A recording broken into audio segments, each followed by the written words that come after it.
एक और बड़ी खबर का रुख करते हैं। एचयूटी संदिग्ध आतंकियों से जुड़ी इस वक्त की बड़ी जानकारी। हैदराबाद से संदिग्ध आतंकियों को लाया गया है, कोर्ट में पेश किया गया और एटीएस रिमांड दी गई है। 19 मई तक एटीएस रिमांड पर भेजे गए ये संदिग्ध आतंकी। मोहम्मद सलीम हैदराबाद का निवासी है और अब्दुल रहमान ये भी हैदराबाद से है। मोहम्मद अब्बास अली ये सभी हैदराबाद से है और डेंटिस्ट शेख जुनैब निवासी ये भी हैदराबाद से। देखिए ये तमाम पांचों के पांचों जो संदिग्ध आरोपी है ये हैदराबाद बेस्ड है और इनको 19 मई तक एटीएस रिमांड पर भेजा गया है। शब्बीर अहमद ज्यादा जानकारी के साथ जुड़े हैं। शब्बीर, इन पांचों संदिग्धों को जो हैदराबाद बेस्ड है 19 मई तक एटीएस के रिमांड पर भेज दिया गया है।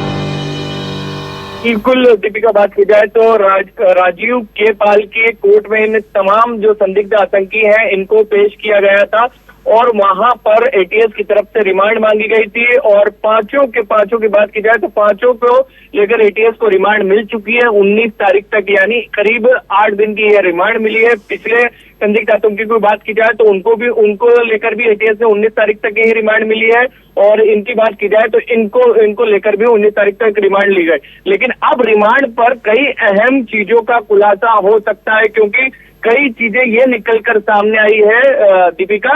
जब संदिग्ध आतंकियों के लाया जा रहा था तो उसके पहले वहां पर परिजन भी पहुंच गए थे। तो परिजनों से जब हमारी बातचीत हो रही थी ऑफ कैमरा तो वो खुद मान रहे थे कि हमारे जो बेटा है या फिर रिश्तेदार है वो कई तरीके के ऐसी चीजों में लिप्त थे जिससे हमें भी हमेशा डर लगा रहता था। यानी इससे ये साफ समझ में आ रहा है कि वो कहीं ना कहीं किसी न किसी कट्टरवादी संगठन से जुड़े हुए थे और एटीएस को इसी का इनपुट मिला था और उसके बाद इनपुट जब मिला गया तो पहले तो 3 महीने रेकी की गई और रेकी के बाद ये कार्रवाई की गई है और अब ये कह सकते हैं कि अब महत्वपूर्ण खुलासे अगले 1 हफ्ते के अंदर होंगे दीपिका, जब एटीएस इन तमाम संदिग्ध आतंकियों को एक साथ जब पूछताछ करेगी। क्योंकि चीजें जो निकल कर सामने आई थी वो काफी गंभीर थे। उसकी वजह ये थी कि रायसेन के जंगलों में ये ट्रेनिंग करते थे और ट्रेनिंग के बाद ये बड़ी साजिश को अंजाम देने की प्लानिंग कर रहे थे। और तो बिल्कुल शब्बीर, देखिए पूछताछ में अहम खुलासे होंगे, लेकिन शब्बीर ये बताइए जरा अब तक कितनों की गिरफ्तारी हुई है और कितनों को रिमांड पर भेजा गया है?